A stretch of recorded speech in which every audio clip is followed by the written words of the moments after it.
भारतीय संविधान सामाजिक न्याय आणि अनुसूचित जाती समाजाच्या ऐक्यासाठी आज दिनांक 9 ऑगस्ट 2026 रोजी आरक्षण उपवर्गीकरण विरोधी महामोर्चा काढण्यात आला होता।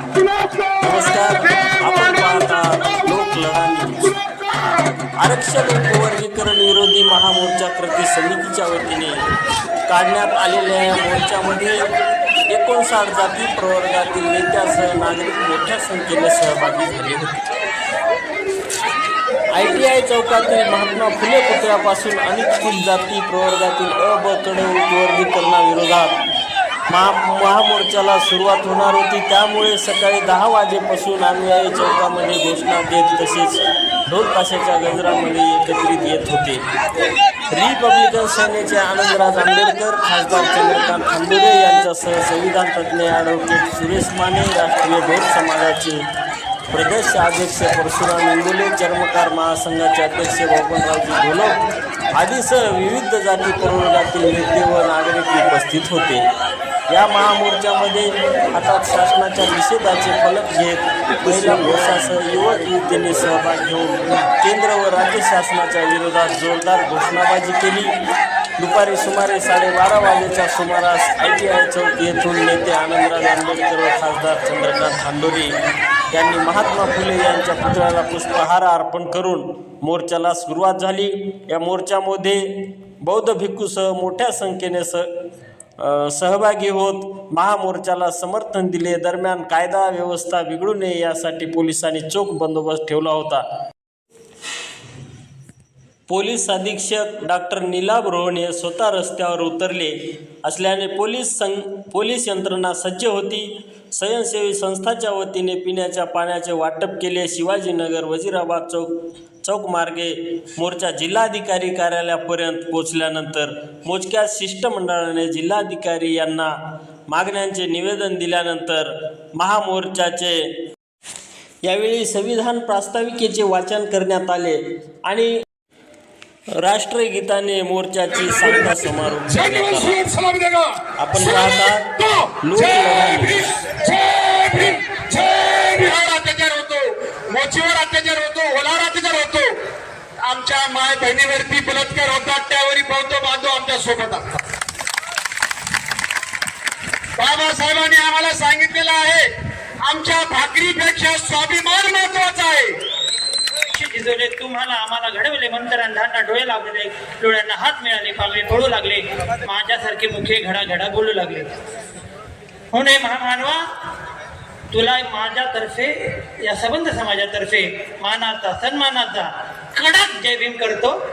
उपस्थित राहिलात आणि एवढा मोठा प्रतिसाद दिला त्याबद्दल तुमच्या सर्वांचे सुद्धा आभार मानतो। मी जास्त काही बोलणार नाही, पण फक्त एकच सांगेन, वेळ बदलतो, काळ बदलते आणि आता वेळ बदलायला लागलाय।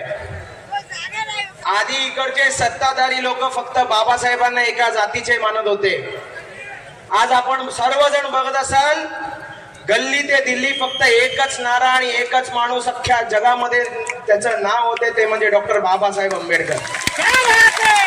आपल्या बापाने एवढं मोठं कार्य केलंय, आपल्या बापाने एवढं मोठं कार्य केलंय की इकडचे मनुवाद असतील किंवा कुठलेही वाद असतील, ते लोक त्याला कितीही दाबायचा प्रयत्न केला, पण तो नेता कधीच दाबल्या जाणार नाही। मी आजच्या तरुण वर्गांना एकच सांगतोय, आज सगळे तरुण मिळून एक आलात, इकडच्या धर्मेंद्रचा राजीनामा घेतलात।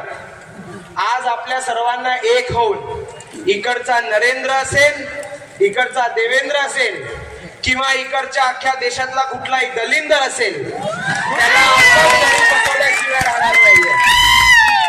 आणि जाता जाता एकच सांगतो की या सरकारला सांगतो की तुम्ही किती बी लावा शक्ती, तुम्ही किती बी लढवा युक्ती, तुम्ही करा किती बी अल्लाह, लय मजबूत भीमाचा किल्ला। जय संविधान। धन्यवाद। त्याला काही वाटलं असेल म्हणून त्यांनी विरोध जरी केला असेल तर त्याला शिव्या देत बसू नका। त्याला आपलं कसं करता येईल, त्याला समजून कसं सांगता येईल, हा किती मोठा धोका आहे याबाबतची जर समजून सांगितलं तर निश्चितपणानं सगळ्यांच्या लक्षात येईल। आपण सगळ्यांनी मिळून हा लढा दिला, त्यात सगळ्यात नांदेडचे जेवढे आयोजक आहेत त्यांना मनापासून धन्यवाद देतो. अतिशय शिस्तबद्ध आणि चांगल्या पद्धतीने आपण आयोजन केलं. अशाच पद्धतीने समाजाची एकजूट राहिली तर आपल्याला कोणी हरू शकत नाही आणि आपली जीत कोणी रोखू शकत नाही. अशा प्रकारचं नियोजन केलं. त्याबद्दल समाजाच्या बरोबरीनं अस्पृश्य समाजाला सुद्धा मोठ्या प्रमाणामध्ये सवलती, सोयी, त्याचा विकास झाला पाहिजे अशा पद्धतीच्या मागण्या केल्या.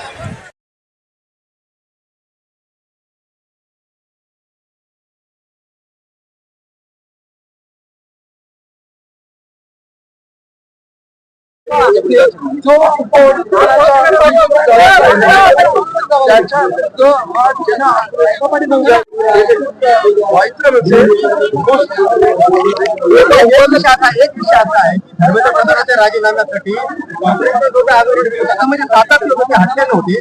मराठा आरक्षणाच्या बाबतीत देखील असं झालं की ते हटले नाही. मग असं सातत्यपूर्ण आंदोलन होणार आहे.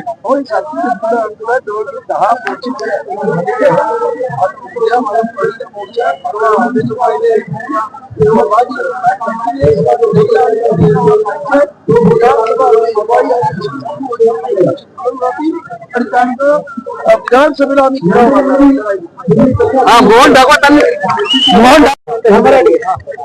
आज अखिल भारतीय भिक्खू संघ, भारतीय बौद्ध महासभा, समता सैनिक दल, कृती समिती व 59 जातीच्या वतीनं या महामोर्चाचं आयोजन नांदेड जिल्ह्यामध्ये करण्यात आलेलं होतं. लाखोचा जनसमुदाय या महामोर्चामध्ये सहभागी झाला. या महामोर्चाला सरसेनानी आनंदराज आंबेडकर साहेब यांनी संबोधित केलं. माजी मंत्री, न्यायमंत्री चंद्रकांत हांडोरे साहेबांनी संबोधित केलं. माजी मंत्री घोलप साहेबांनी सुद्धा या मोर्चाला संबोधित केले. अनेक मान्यवर बोलले. भंतेजी सुद्धा आमचे पयानंद यांनी मार्गदर्शन केलं. मोठा भिक्खू संघ उपस्थित होता.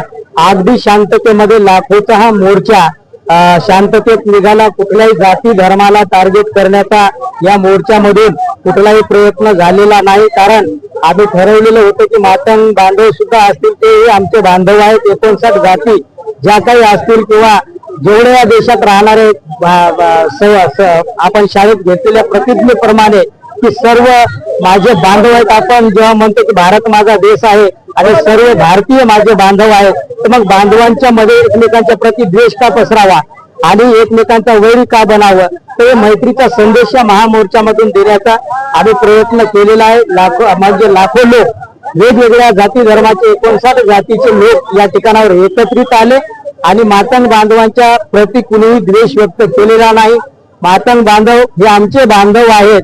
वैर वाढू नये, प्रेमभाव वाढावा, बंधुभाव वाढावा हाच एक महामोर्चाचा मुख्य उद्देश होता. सरकारला काय विचार तर निश्चितपणाने येणाऱ्या काळामध्ये या राज्य सरकारला, फडणवीस सरकारला याचे परिणाम निश्चितपणाने भोगावे लागतील असं मला निश्चितपणाने विश्वासपूर्वक या ठिकाणावर वाटते. जे महाराष्ट्र सरकारने जे उपवर्गीकरणाचा जे घाट घातलाय त्याच्या विरोधामध्ये आदरणीय आनंदराजे आंबेडकर साहेब आणि आमचे बंधू पय्याबुडी फेरो यांच्या प्रमुख मार्गदर्शनाखाली आज नांदेड शहरामध्ये प्रचंड ताकदीनं जन आक्रोश मोर्चा, महामोर्चाचं आयोजन करण्यात आलेला आहे. हा मोर्चा कोणत्याही जातीच्या विरोधात नसून समस्त अनुसूचित जातीमध्ये धनगर, आपलं काय म्हणतात चांभार, ढोर, बुरुड, त्याच्यानंतर अनेक सगळ्या 59 जाती आहेत त्या सगळ्यांच्या हितासाठी मोर्चा होता. सरकारने हे उपवर्गीकरण करून जाती जातीमध्ये भांडण लावलेलं आहे असं आमचं मत आहे. उपवर्गीकरणाने कुणाचाही विकास होणार नाही. उलट सरकारने या अनुसूचित जाती प्रवर्गाच्या विकासासाठी मोठा निधी उपलब्ध करून दिला पाहिजे. त्यांच्या सवलतीसाठी अनेक सवलती उपलब्ध करून दिल्या पाहिजे. आरटी, बारटी, सारथी ज्या पद्धतीनं आहेत त्यांना भरपूर निधी जर दिला तर त्यांचे युवक येणाऱ्या काळामध्ये शिकू शकतात आणि मोठ्या पदावर जाऊ शकतात. आणि सरकार असे लोक कल्याणकारी धोरण न राबवता आहे त्याच मध्ये तुकडे करून त्याच्यामध्ये उपवर्गीकरण म्हणजे हे कुठेतरी निश्चितच या वर्गाला तोडण्याचं काम होत आहे. आणि सरकारने या सगळ्या महाराष्ट्रामध्ये जे काही मोर्चे या ठिकाणी आयोजित केले जात आहेत, या रस्त्यावर लोक उतरलेत आणि त्या लोकांची जनभावना पाहिली पाहिजे आणि तात्काळ हे उपवर्गीकरण थांबवलं पाहिजे असा एक संदेश या मोर्चाद्वारे आम्ही दिलेला आहे.